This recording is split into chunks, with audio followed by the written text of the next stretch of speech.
Good morning, my dear students. Today we shall discuss about the one of the important methodology in your B.Ed course, that is the pedagogy of history and civics. Pedagogy of history and civics, or it is also called as the pedagogy of history and political science. ಆತ್ಮೀಯ ಪ್ರಶಿಕ್ಷಣಾರ್ಥಿಗಳೇ, ತಮಗೆಲ್ಲರಿಗೂ ಕೂಡ ಮತ್ತೊಮ್ಮೆ ನಾನು ಸ್ವಾಗತವನ್ನು ಬಯಸುತ್ತಾ ಇವತ್ತಿನ ತರಗತಿಯನ್ನ ಪ್ರಾರಂಭಿಸೋಣ. ಇವತ್ತಿನ ತರಗತಿಯ ಚರ್ಚಾ ವಿಷಯವೇನೆಂದರೆ ಇತಿಹಾಸ ಮತ್ತು ರಾಜ್ಯಶಾಸ್ತ್ರ ಬೋಧನಾ ವಿಧಾನ. ಇತಿಹಾಸ ಮತ್ತು ರಾಜ್ಯಶಾಸ್ತ್ರ ಬೋಧನಾ ವಿಧಾನ. ನೀವೀಗಾಗಲೇ ಪ್ರಥಮ ಸೆಮಿಸ್ಟರ್ನಲ್ಲಿ ತಿಳ್ಕೊಂಡಿದ್ದೀರಿ. UDP ಸೋಷಿಯಲ್ ಸೈನ್ಸ್, ಸಮಾಜ ವಿಜ್ಞಾನದ ಒಂದು ಭಾಗ, ಮುಂದುವರೆದ ಭಾಗ ಅಂತ ನಾವು ಭಾವಿಸಬೇಕು. ಅದರಲ್ಲಿ ಒಂದು ಭಾಗ history and political science. Let us see what is the important syllabus in the third semester SSP history, school subject pedagogy history. ಅದರಲ್ಲಿ ಮುಖ್ಯವಾಗಿ ನಾವು ಮತ್ತೊಂದು ಅಂಶವಾಗಿದೆ ಅಂತ ತಿಳಿಯುವಂತ ಪ್ರಯತ್ನವನ್ನ ಮಾಡೋಣ ಅಷ್ಟೇ. ಎಲ್ಲರೂ ಆರೋಗ್ಯವಾಗಿದ್ದೀರೆಂದು ಭಾವಿಸ್ತೇನೆ.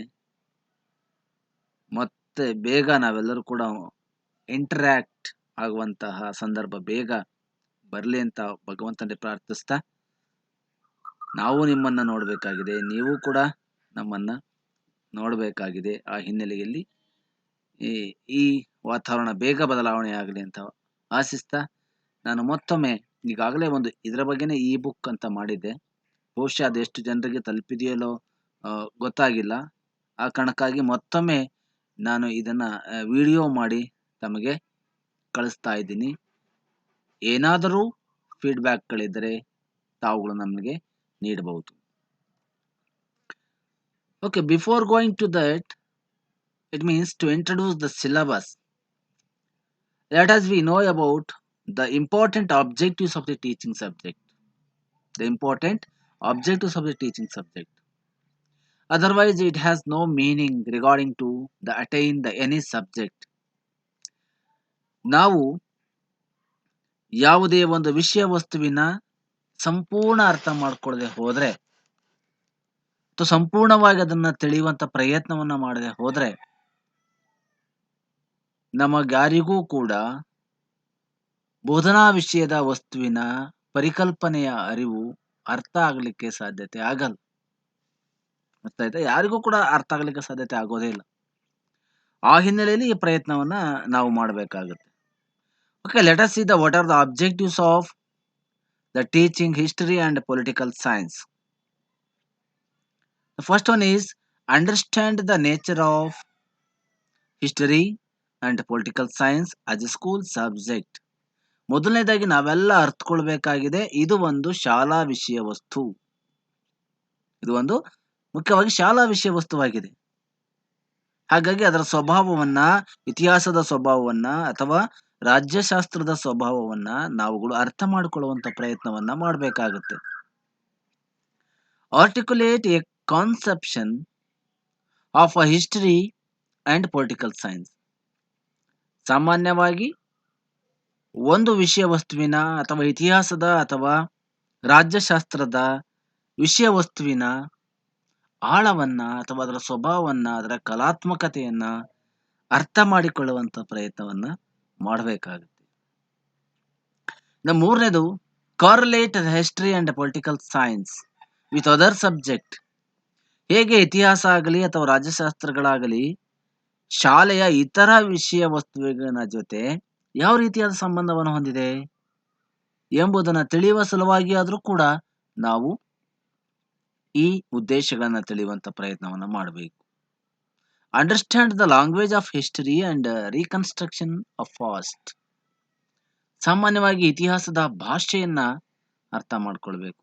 ಯಾವ ರೀತಿ ಅಂದ್ರೆ ಗತಕಾಲವನ್ನ ಪುನರ್ ಕಟ್ಟಿಕೊಡುವಲ್ಲಿ ಭಾಷೆಯ ಪಾತ್ರ ಏನು ಅಥವಾ ಇತಿಹಾಸದಲ್ಲಿ ಭಾಷೆಯ ಪಾತ್ರವೇನು ಎಂಬುದನ್ನು ತಿಳಿಯುವಂತ ಪ್ರಯತ್ನವನ್ನು ನಾವು ಮಾಡಬೇಕಾಗಿದೆ. Apply their knowledge of techniques to reconstruct the past. Apply their knowledge of techniques to reconstruct the past. ಸಾಮಾನ್ಯವಾಗಿ ಗತಕಾಲದ ಘಟನೆಗಳನ್ನ ಪುನರ್ರಚಿಸುವಲ್ಲಿ, ಕಟ್ಟಿಕೊಡುವಲ್ಲಿ ಈ ಇತಿಹಾಸದ ಜ್ಞಾನ ಹೇಗೆ ಅನುಕೂಲ ಅನ್ನುವುದನ್ನು ಕೂಡ ತಿಳಿಯುವಂತ ಪ್ರಯತ್ನವನ್ನ ಇಲ್ಲಿ ಮಾಡಬೇಕಾಗುತ್ತೆ. Understand the concept of differentiated teaching for history. Prepare differentiated lesson plan in history and political science. ಸಾಮಾನ್ಯವಾಗಿ ಇತಿಹಾಸವನ್ನಾಗಲಿ ಅಥವಾ ರಾಜ್ಯಶಾಸ್ತ್ರವನ್ನಾಗಲಿ ಬೋಧನೆ ಮಾಡುವಂತಹ ಸಂದರ್ಭದಲ್ಲಿ ಈ ವಿಷಯ ವಸ್ತುಗಳು ಅಥವಾ ವಿಷಯ ವಸ್ತುವನ್ನ ಹೇಗೆ ವಿಭೇದೀಕರಿಸಲು ಸಾಧ್ಯ ಆಗುತ್ತೆ, ಅಥವಾ ಪಾಠ ಯೋಜನೆಯನ್ನ ತಯಾರು ಮಾಡಬೇಕಾದ್ರೆ ಈ ಅಂಶಗಳು ಹೇಗೆ ವಿಭೇದೀಕರಿಸಲಿಕ್ಕೆ ಸಾಧ್ಯತೆ ಆಗುತ್ತೆ ಅನ್ನೋದನ್ನು ಕೂಡ ಮಂದಟ್ಟು ಮಾಡಿಕೊಳ್ಳುವಂತ ಪ್ರಯತ್ನವನ್ನ ಮಾಡಬೇಕಾಗುತ್ತೆ. Understanding the potential of history for the development of skills. ಸಾಮಾನ್ಯವಾಗಿ ಕೌಶಲ್ಯಗಳನ್ನ, ಸಾಮರ್ಥ್ಯಗಳನ್ನು ಬೆಳೆಸಿಕೊಳ್ಳುವಲ್ಲಿ ಇದು ಸಹಾಯಕ ಆಗುತ್ತೆ. Analyse the history and political science text book. Prepare appropriate work schemes and lesson plans in history and political science. Critically analyze the history and political science textbook. Understand the significance of learning resources to teach the subject. Apply the knowledge to select and improvise learning resources. Demonstrate the ability to raise learners in the module history and political science as a social science discipline. ಹೀಗೆ ಅನೇಕ ರೀತಿಯಾಗಿರುವಂತಹ ಉದ್ದೇಶಗಳನ್ನ ನಾವು ಗಮನದಲ್ಲಿಟ್ಟುಕೊಂಡು ಆ ಪ್ರಯತ್ನವನ್ನು ಕೂಡ ಇಲ್ಲಿ ಮಾಡಬೇಕಾಗುತ್ತೆ. ಆ ದೃಷ್ಟಿಯಲ್ಲಿ ಇವೆಲ್ಲ ಪ್ರಯತ್ನಗಳು ಸಾಗಬೇಕು. ಹೀಗೆ ಒಂದೊಂದೇ ಯೂನಿಟ್ ಆಗಿ ನಾವು ಅದನ್ನು ಚರ್ಚೆ ಮಾಡ್ತಾ ಹೋಗೋಣ. ಏನೇನು ಯಾವ್ಯಾವ ಅಂಶಗಳಿದೆ ಅದರಲ್ಲಿ ಮುಖ್ಯವಾಗಿ ಅನ್ನೋದನ್ನು ಕೂಡ ತಿಳಿಯುವಂತ ಪ್ರಯತ್ನವನ್ನ ಇಲ್ಲಿ ಮಾಡೋಣ. ಸಾಮಾನ್ಯವಾಗಿ understanding history, nature of history, ಇದರಲ್ಲಿ ಮುಖ್ಯವಾಗಿ 5 ಉಪ ಪರಿಕಲ್ಪನೆಗಳು ಇರ್ತದೆ. ಆ 5 ಉಪ ಪರಿಕಲ್ಪನೆಗಳು ಕೂಡ ಬಹಳ ಮುಖ್ಯವಾದದ್ದೇ. ನಾವು ನೀವುಗಳೆಲ್ಲ ಗಮನಿಸುವಂತೆ ಹೋದ್ರೆ 5 ಉಪ ಪರಿಕಲ್ಪನೆಗಳು ಬಹಳಷ್ಟು ಪ್ರಾಮುಖ್ಯತೆಯನ್ನ ಪಡೆಗೊಂಡಂತೆ ನಮ್ಮ ಗಮನಕ್ಕೆ ಬರುವಂತ ಪ್ರಯತ್ನ ಮಾಡುತ್ತೆ. 1.1 ಈಸ್ ದ ಹಿಸ್ಟಾರಿಕಲ್ ಥಿಂಕಿಂಗ್. ಸಾಮಾನ್ಯವಾದ ಪರಿಕಲ್ಪನೆಗಳಲ್ಲಿ ಬರುವುದಾದ್ರೆ ಐತಿಹಾಸಿಕ ಚಿಂತನಾ ಪರಿಕಲ್ಪನೆಗಳು. ಪೀಟರ್ ಸೆಕ್ಸಿಯಸ್ ಮತ್ತೆ ಮಾರ್ಟನ್ ಅನ್ನುವಂಥ ವ್ಯಕ್ತಿಗಳು ನೀಡಿರುವಂತಹ ಚಿಂತನಾ ಪರಿಕಲ್ಪನೆಗಳು ಅವುಗಳು ಬಹಳ ಮುಖ್ಯ. ಇತಿಹಾಸವನ್ನ ರಚನೆ ಮಾಡುವಲ್ಲಿ, ಇತಿಹಾಸವನ್ನ ಯೋಚಿಸುವಲ್ಲಿ ಬಹಳ ಮುಖ್ಯವಾದ ಪರಿಕಲ್ಪನೆಗಳು ಆಗಿರುತ್ತೆ. 1.2 the meaning, nature and objectives of the political science and also the history. ಸಾಮಾನ್ಯ ದೃಷ್ಟಿಯಲ್ಲಿ ಸಾಮಾನ್ಯವಾದಂಥ ಅಂಶಗಳನ್ನ ಆಯ್ಕೆ ಮಾಡಿಕೊಳ್ಳೋದಾದ್ರೆ ಇತಿಹಾಸದ ಮತ್ತು ರಾಜ್ಯಶಾಸ್ತ್ರದ ಸ್ವಭಾವ, ಪ್ರಾಮುಖ್ಯತೆ ಮತ್ತು ಅವುಗಳ ಅರ್ಥವನ್ನ ಅರ್ಥ ಮಾಡಿಕೊಳ್ಳುವಂತ ಪ್ರಯತ್ನವನ್ನ ಇಲ್ಲಿ ಮಾಡಬೇಕಾಗುತ್ತೆ. 1.3 objectives of teaching history and political science at different educational level.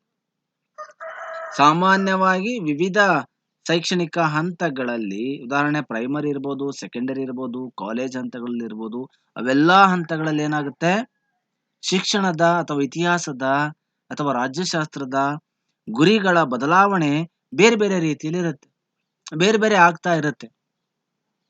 ಆ ಬೇರೆ ಬೇರೆ ಉದ್ದೇಶ ಇಟ್ಕೊಂಡಂತ ವಿಷಯ ವಸ್ತುವಿನ ಬಗೆಗೆ ಅಧ್ಯಯನ ಮಾಡುವಂತ ಪ್ರಯತ್ನವನ್ನ ಮಾಡ್ತೇವೆ. Sources, meaning, types, importance and approaches of using historical sources. ಸಾಮಾನ್ಯವಾಗಿ ಮೂಲಾಧಾರಗಳು, ಅರ್ಥ, ವಿಧಗಳು, ಪ್ರಾಮುಖ್ಯತೆ ಮತ್ತು ಉಪಕ್ರಮಗಳು ಹಾಗೂ ಐತಿಹಾಸಿಕ ಮೂಲಾಧಾರಗಳನ್ನು ಬಳಸುವಂತಹ ಕ್ರಮಗಳು, ಹೀಗೆ ಅನೇಕ ರೀತಿಯಾಗಿರುವಂತಹ ವಿಧಗಳಲ್ಲಿ ನಾವು ಆ ಪ್ರಯತ್ನವನ್ನ ಮಾಡ್ತಾ ಇರ್ತೀವಷ್ಟೇ.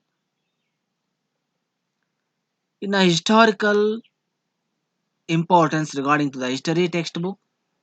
ಇತಿಹಾಸ ಶಿಕ್ಷಕ, ಇತಿಹಾಸದ ಕೊಠಡಿ, ಇತಿಹಾಸದ ಪಠ್ಯಪುಸ್ತಕ, ಮಾನವಿಕ ಸಂಘಗಳು, ಅದರ ಅರ್ಥ ಮತ್ತೆ ಪ್ರಾಮುಖ್ಯತೆಗಳು ಕೂಡ ಇದರಲ್ಲಿ ಬರುವಂತ ಕೊನೆಯ ಅಂಶದ ಪಾಲುಗಳಾಗಿದೆ. History textbook, history teacher, history room, humanity club, meaning and importance. These are the other important sub teaching points in the unit number 1. Okay, my dear students, this is all about the unit number 1.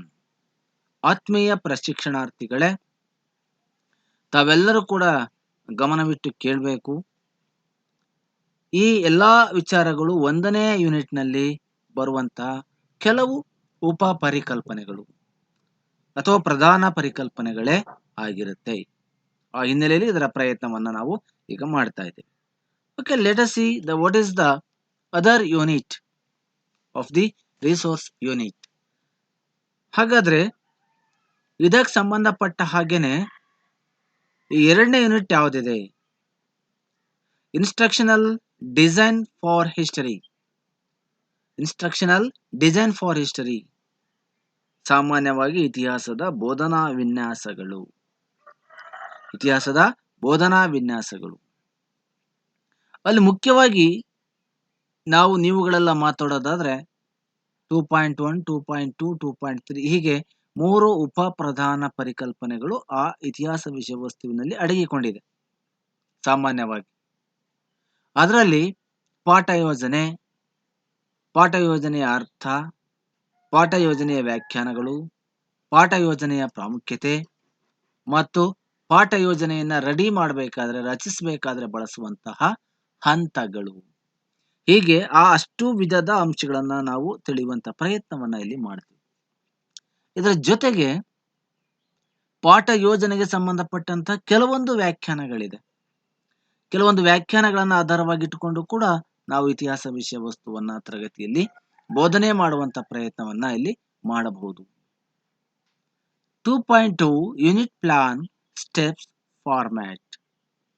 ಇನ್ನು 2ನೇ ಹಂತ ವಿಧ ಅಂತಾನೆ ನಾವು ತಿಳ್ಕೊಳ್ಳೋಣ.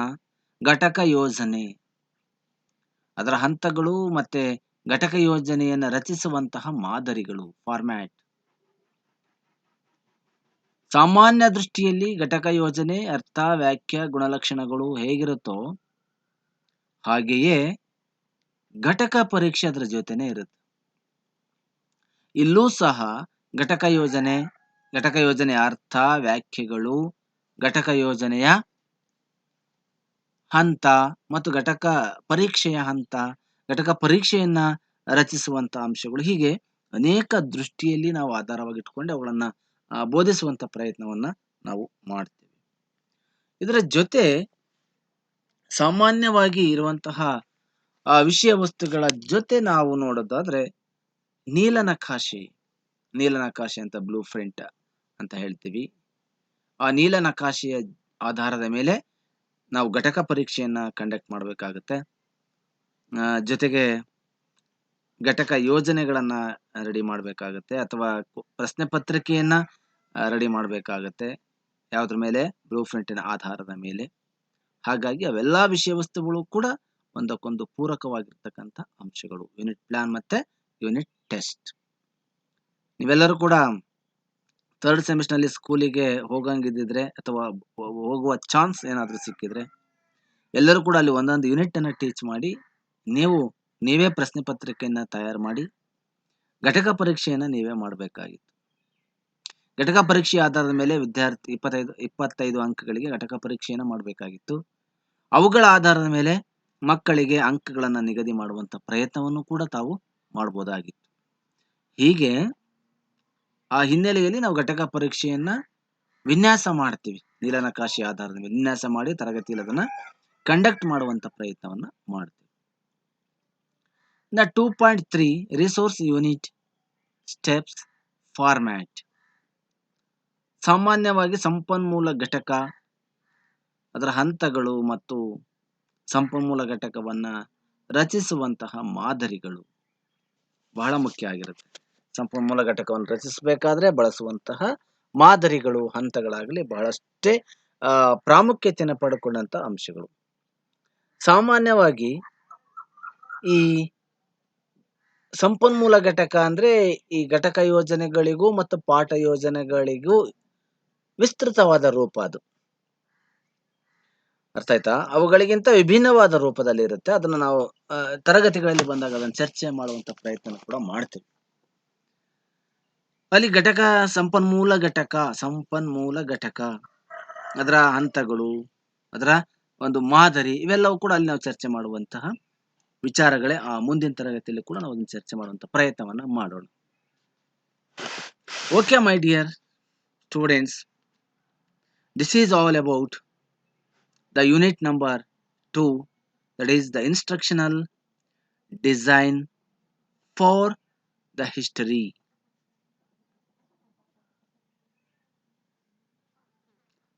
ಹಾಗಾದ್ರೆ ಈಗ 3ನೇ ಯೂನಿಟ್ಗೆ ನಾವು ಬರೋಣ. 3ನೇ ಯೂನಿಟ್ನಲ್ಲಿ ಯಾವ ರೀತಿಯಾದ ಪರಿಕಲ್ಪನೆಗಳನ್ನು ನಾವು ಅಧ್ಯಯನ ಮಾಡಬಹುದು ಅನ್ನೋದನ್ನ ಕುರಿತು ನಾವೀಗ ಚರ್ಚೆಯನ್ನು ಮಾಡುವಂತ ಪ್ರಯತ್ನವನ್ನು ಮಾಡೋಣ. 3ನೇ ಯೂನಿಟ್ನಲ್ಲಿ ಮುಖ್ಯವಾಗಿ pedagogies of teaching history and political science, ಈ ರೀತಿಯಾದ ಅಂಶಗಳನ್ನು ನಾವು ನೋಡ್ತೇವೆ. Pedagogy of the history and political science. ಇಲ್ಲಿ ಮುಖ್ಯವಾಗಿ 3.1 ನಂಬರ್ 3.2 ಆಗಿದೆ. ಒಂದು 3.1 ಇತಿಹಾಸ ಮತ್ತು ರಾಜ್ಯಶಾಸ್ತ್ರದ ಬೋಧನಾ ವಿಧಾನಗಳು.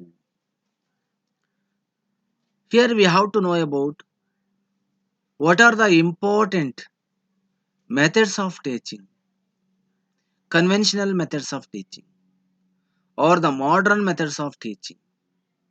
ಎರಡೂ ವಿಧಗಳಲ್ಲೂ ಕೂಡ ಬೇರೆ ಬೇರೆ ವ್ಯತ್ಯಾಸಗಳನ್ನು ಕೂಡ ನಾವು ಕಾಣ್ತೇವೆ. 3.2 conventional pedagogies, storytelling, lecture cum discussion method, interactive method, constructivist method and critical pedagogies underpinning teaching of the history, project based learning, social enquiry. ಇವುಗಳ ಅರ್ಥ ಹಾಗಂದ್ರೆ ಏನು, ಹಂತಗಳು, ಇವುಗಳನ್ನ ತಿಳಿಯುವಂತ ಪ್ರಯತ್ನವನ್ನು ನಾವು ಮಾಡ್ತೇವೆ. ಇಲ್ಲಿ ಮುಖ್ಯವಾಗಿ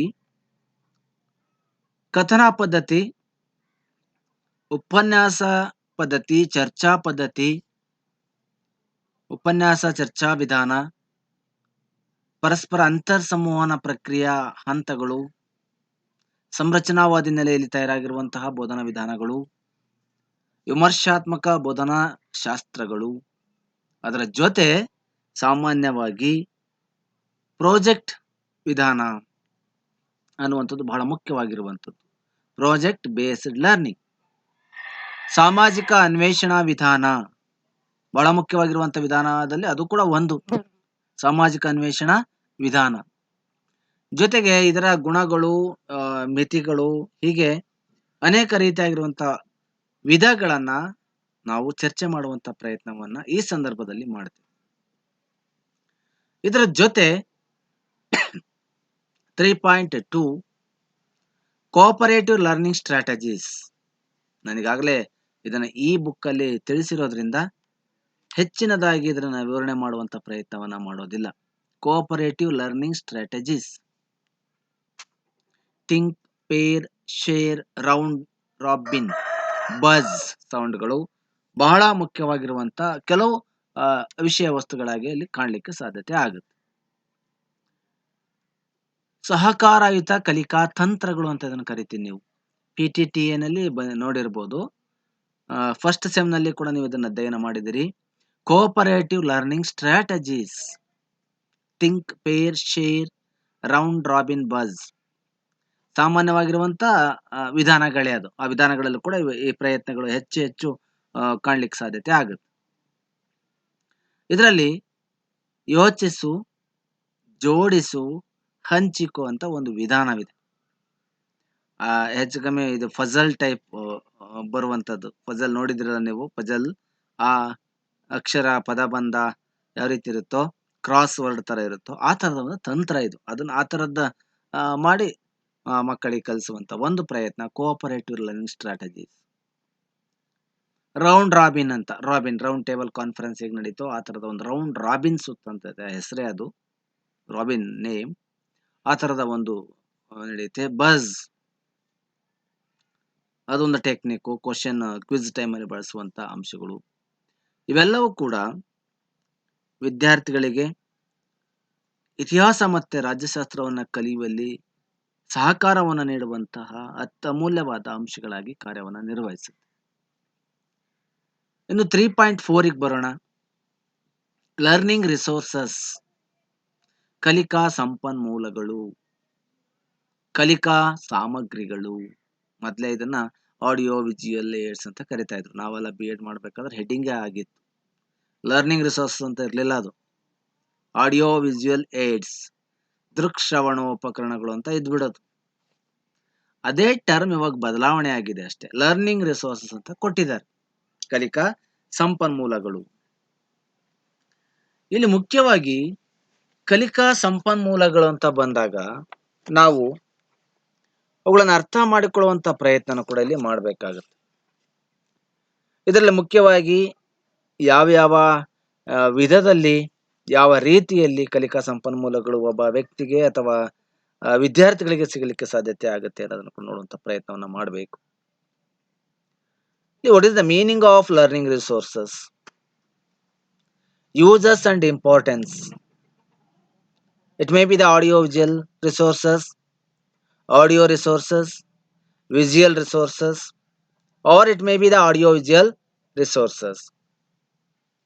For example, television, films, documentary visuals, maps, models, timeline, artifacts, print media, magazine, newspapers, archives online resources,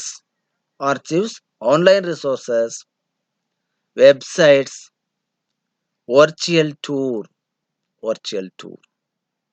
ಕಲಿಕಾ ಸಂಪನ್ಮೂಲಗಳಲ್ಲಿ ಅದರ ಉಪಯೋಗಗಳು ಮತ್ತು ಅವುಗಳ ಬಳಕೆ ಮುಂತಾದ ಅಂಶಗಳ ಆಧಾರವಾಗಿಟ್ಟುಕೊಂಡೇ ನಾವು ಕಲಿಯುವಂತ ಪ್ರಯತ್ನವನ್ನ ಇಲ್ಲಿ ಮಾಡಬೇಕಾಗುತ್ತೆ. ಅದರಲ್ಲಿ ಶ್ರವ್ಯ ಉಪಕರಣ ಅಥವಾ ಶ್ರವಣ ಉಪಕರಣ ಅಂತ ಕರೀತಾರೆ. ಇದೆಲ್ಲ ನಿಮಗೆ ಗೊತ್ತಿದೆ, ಆಲ್ಮೋಸ್ಟ್ ಆಲ್ ಆ ಹೆಸರನ್ನು ಕೂಡ ತಾವು ಕೇಳಿದ್ದೀರಿ. ನೆಕ್ಸ್ಟ್ ದೃಕ್ ಉಪಕರಣಗಳು, ನೋಡುವಂತಹ ಸಾಧನಗಳು. ಕೇಳುವಂತಹ ಸಾಧನಗಳೇ ಬೇರೆ, ನೋಡುವಂತ ಸಾಧನಗಳೇ ಬೇರೆ. ಇನ್ನು ಆಡಿಯೋ ವಿಜುವಲ್ಸ್ ರಿಸೋರ್ಸಸ್, ನೋಡೋದು ಮತ್ತೆ ಕೇಳೋದು, ಏಕಕಾಲದಲ್ಲಿ ನಡೆಯುವಂತ ಪ್ರಕ್ರಿಯೆಗಳು. ಸಾಮಾನ್ಯವಾಗಿ ದೂರದರ್ಶನ ಅಥವಾ ಸಿನಿಮಾ ಅಥವಾ ಪ್ರಿಂಟ್ ಮೀಡಿಯಾ, ಇವೆಲ್ಲವೂ ಕೂಡ ಸಾಮಾನ್ಯವಾಗಿರುವಂತ ಅಂಶಗಳು. ವರ್ಚುವಲ್ ಟೂರ್ ಆಗಿರ್ಬೋದು ಅಥವಾ ಆನ್ಲೈನ್ ರಿಸೋರ್ಸಸ್ ಇರ್ಬೋದು. ಇಲ್ಲಿ ದ ಇಂಪಾರ್ಟೆನ್ಸ್ ಆಫ್ ಟೆಲಿವಿಷನ್ ನೋಡ್ತೀವಿ, ದ ಇಂಪಾರ್ಟೆನ್ಸ್ ಆಫ್ ಫಿಲ್ಮ್ಸ್ ನೋಡ್ತೀವಿ as A learning resources. What are the importance of television as A learning resources? Then what are the importance of films or cinema as a learning resources? Then documentary visuals, maps, models, timeline, ಕಾಲರೇಖೆಗಳು ಅಂತ ಕರಿತೀವಿ, ಮಾದರಿಗಳು ಅಂತೇಳಿ ಕರೀತೇವೆ. ಅವೆಲ್ಲವುಗಳ ಹಿನ್ನೆಲೆಯಲ್ಲಿ ಈ ತರದ ಪ್ರಯತ್ನ ಕೂಡ ನಡೆಯುತ್ತೆ. ಆ ಹಿನ್ನೆಲೆಯಲ್ಲಿ ಈ ತರದ ಪ್ರಯತ್ನಗಳನ್ನು ಕೂಡ ನಾವು ಮಾಡ್ತಾ ಬಂದಿದ್ದೇವೆ. ಅಷ್ಟು ವಿಧವಾದ ಅಂಶಗಳನ್ನು ಕೂಡ ನಾವು ಮಾಡಲಿಕ್ಕೆ ಸಾಧ್ಯತೆ ಆಗುತ್ತೆ. ಹಾಗಾಗಿ ಈ ಆಡಿಯೋ ವಿಜುವಲ್ ಏಡ್ಗಳಾಗಲಿ ಅಥವಾ ಮತ್ಯಾವುದೇ ರೂಪದ ಪ್ರಯತ್ನಗಳಾಗಲಿ ಬಹಳ ಮುಖ್ಯ ಅಂತ ಅನ್ಸ್ಕೊಳ್ಳುತ್ತೆ ಮಕ್ಕಳಿಗಾಗಲಿ ಅಥವಾ ಸಾಮಾನ್ಯ ಸಂದರ್ಭದಲ್ಲಿ ಬಳಸುವಂತಹ ಶಿಕ್ಷಕರಿಗಾಗಲಿ. ಇವು ಬಹಳಷ್ಟು ಅನುಕೂಲನೇ ಅಂತಲೇ ನಾವು ಕರೀಲಿಕ್ಕೆ ಸಾಧ್ಯತೆ ಆಗುತ್ತೆ. ಆದ್ರೆ ಇವುಗಳ ಹಿನ್ನೆಲೆಯಲ್ಲಿ ನಾವು ಮತ್ತೊಮ್ಮೆ ವ್ಯಾಖ್ಯಾನಿಸುವಂತ ಪ್ರಯತ್ನ ಕೂಡ ಮಾಡಿದ್ದೆ ಆದ್ರೆ, ಈ ಡಾಕ್ಯುಮೆಂಟರಿ ವಿಜುವಲ್ಸ್ಗಳು ಅಂದ್ರೆ ದಾಖಲೆ ಏನ್ ಮಾಡ್ತಾ ಇದ್ದಾರೆ, ದಾಖಲಾ ಅಂಶದಲ್ಲಿ, ದಾಖಲಾ ವಹಿಗಳಲ್ಲಿ ಬರುವಂತ ನಿಟ್ಟಿನಲ್ಲಿ ಏನಿದೆ ಆ ಪ್ರಯತ್ನಗಳು, ಆ ಎಲ್ಲಾ ಪ್ರಯತ್ನಗಳು ಕೂಡವೇ ಬಹಳ ಮುಖ್ಯವಾದಂಥದ್ದು. ಜೊತೆಗೆ ಭೂಪಟಗಳಲ್ಲಿ ಭೂಪಟಗಳನ್ನು ಹೇಗೆ ಕಲಿಕಾ ಸಂಪನ್ಮೂಲಗಳಾಗಿ ಉಪಯೋಗಿಸ್ಕೊಳ್ತೀವಿ ಅನ್ನೋದು ಕೂಡ ಬಹಳಷ್ಟು ಮುಖ್ಯವಾಗಿರುವಂತಹ ವಿಚಾರ ವಸ್ತು. ಅವುಗಳ ಬಳಕೆ ಹೇಗಾಗುತ್ತೆ, ಯಾವ ದೃಷ್ಟಿಯಲ್ಲಿ ಅವುಗಳನ್ನ ಬಳಕೆಯನ್ನ ಮಾಡ್ತಾರೆ, ಅಥವಾ ಯಾವ್ಯಾವ ರೀತಿಯ ಭೂಪಟಗಳನ್ನ ನಾವು ಸನ್ನಿವೇಶಕ್ಕೆ ಅನುಗುಣವಾಗಿ ಬಳಸುವಂತ ಪ್ರಯತ್ನವನ್ನ ಇಲ್ಲಿ ಮಾಡಬೇಕಾಗತ್ತೆ ಅನ್ನೋದು ಕೂಡ ಬಹಳಷ್ಟು ಮುಖ್ಯವಾದದ್ದು. ಜೊತೆಗೆ ಮಾದರಿಗಳು, ಮಾಡೆಲ್, ಉದಾಹರಣೆ ಭೂಮಿ ಮಾದರಿ, ಅಥವಾ ರಾಜರ ಅರಮನೆಗಳ ಮಾದರಿ, ಅಥವಾ ಸ್ಮಾರಕಗಳ ಮಾದರಿ, ಆಯುಧಗಳ ಮಾದರಿಗಳು. ಈ ಮಾದರಿಗಳನ್ನು ಕೂಡ ಕೆಲವೊಂದು ಶಾಲೆಗಳಲ್ಲಿ ನಾವು ನೋಡ್ತಾ ಇರ್ತೀವಿ, ಸಂಪನ್ಮೂಲಗಳನ್ನಾಗಿ ಬಳಕೆ ಮಾಡುವಂತ ಪ್ರಯತ್ನವನ್ನ ಮಾಡ್ತಾರೆ. ಆ ಮಾದರಿಗಳು ಎಷ್ಟರ ಮಟ್ಟಿಗೆ ಆ ಪ್ರಯತ್ನಗಳಾಗುತ್ತೆ ಅನ್ನೋದು ಕೂಡ ಬಹಳಷ್ಟು ಮುಖ್ಯ ಆಗುತ್ತೆ. ಟೈಮ್ ಲೈನ್, ನಾನು ನಿಮ್ಗೆ ಹೇಳಿದೆ, ಕಾಲರೇಖೆ. ಸಾಮಾನ್ಯವಾಗಿ ಫಸ್ಟ್ ಸೆಮಿಸ್ಟರ್ ಬಂದಾಗ ಟೈಮ್ ಲೈನ್ ಅನ್ನುವಂಥದ್ದನ್ನು ಪರಿಚಯ ಮಾಡಿಕೊಟ್ಟಿದ್ದೆ ಅಷ್ಟೇ. ಆದರೆ ಇಲ್ಲಿ ಅದನ್ನ ಒಂದು ಸಂಪನ್ಮೂಲವನ್ನಾಗಿ ಬಳಸುವಂತ ಕೆಲಸವನ್ನ ನಾವು ಮಾಡಬೇಕಾಗುತ್ತೆ. ಟೈಮ್ ಲೈನ್ ಅನ್ನು ಹಾಕೊಳ್ಳೋದು, ದೀರ್ಘವಾದ ಟೈಮ್ ಲೈನ್ ಹಾಕೊಂಡು ಅವುಗಳನ್ನ ರೆಡಿ ಮಾಡುವಂಥದ್ದು. ಜೊತೆಗೆ ಈ ಪ್ರಿಂಟ್ ಮೀಡಿಯಾ ಅಥವಾ ಆರ್ಟಿಫ್ಯಾಕ್ಟ್ಸ್ ಅಂತ ಹೇಳ್ತಾರೆ, ಆ ಬಹು ಇಂದ್ರಿಯ ಮಾಧ್ಯಮಗಳಲ್ಲಿರುವಂತದ್ದು ಅಂಶಗಳೆಲ್ಲವೂ ಕೂಡ ಇರಬಹುದು.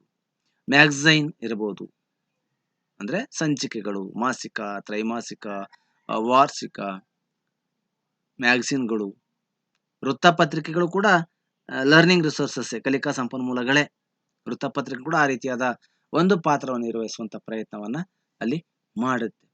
ಅದರ ಜೊತೆಯದಾಗಿ ವೃತ್ತಪತ್ರಿಕೆಗಳು, ಅದಾದ ನಂತರ ಆನ್ಲೈನ್ ರಿಸೋರ್ಸಸ್ ಕೂಡ ಒಂದು ಸಂಪೂರ್ಣವಾದ ಸಂಪನ್ಮೂಲ. ಅದು ಸಂಪೂರ್ಣವಾದ ಸಂಪನ್ಮೂಲವಾಗಿ ಆನ್ಲೈನ್ ರಿಸೋರ್ಸಸ್ ಕೂಡ ಇವತ್ತು ಕೆಲಸವನ್ನ ಮಾಡುತ್ತೆ.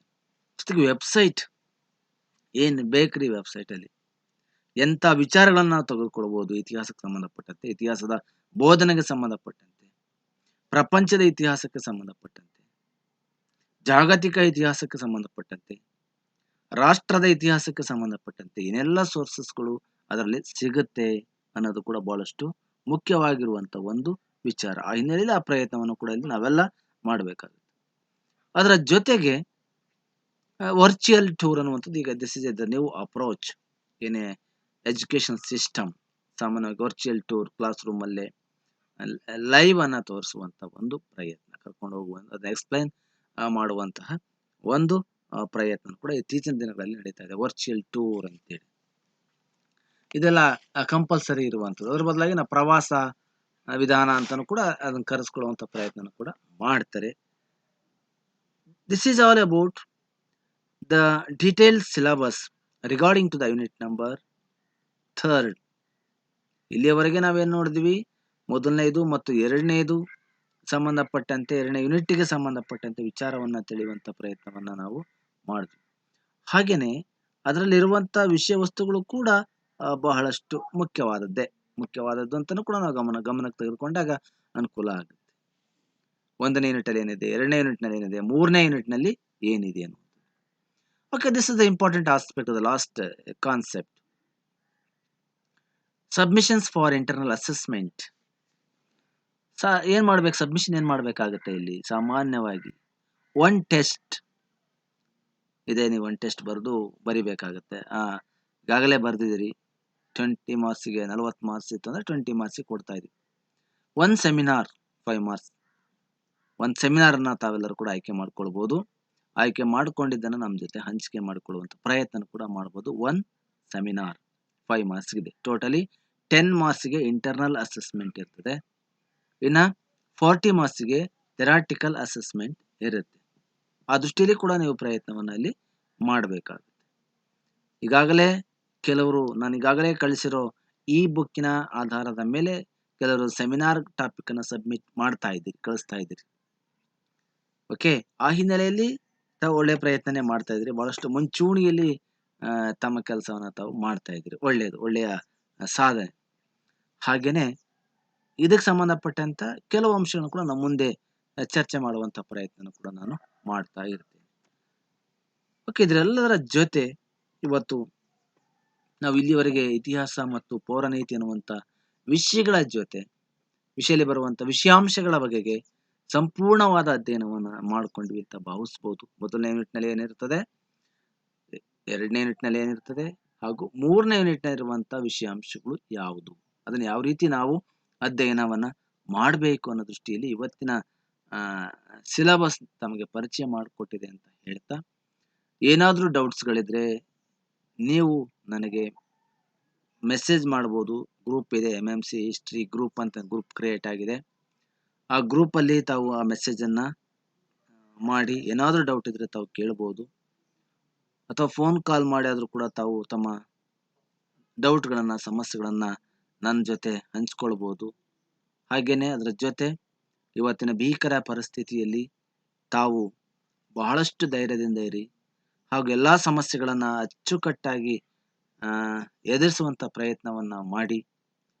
ಎಲ್ಲಿಗೂ ಸುತ್ತಾಡದೆ be safe and stay home. ಸುರಕ್ಷಿತವಾಗಿರಿ, ಮನೆಯಲ್ಲೇ ಇರಿ, ಸುರಕ್ಷಿತವಾಗಿದ್ಕೊಂಡು ಮನೆಯಲ್ಲೇ ಇದ್ಕೊಂಡು ಓದುವಂಥ ಪ್ರಯತ್ನವನ್ನು ಮಾಡಿ ಅಂತ ಹೇಳ್ತಾ ಇವತ್ತಿನ ತರಗತಿಯನ್ನು ನಾನು ಮುಕ್ತಾಯ ಮಾಡ್ತಾ ಇದ್ದೀನಿ. ಧನ್ಯವಾದಗಳು.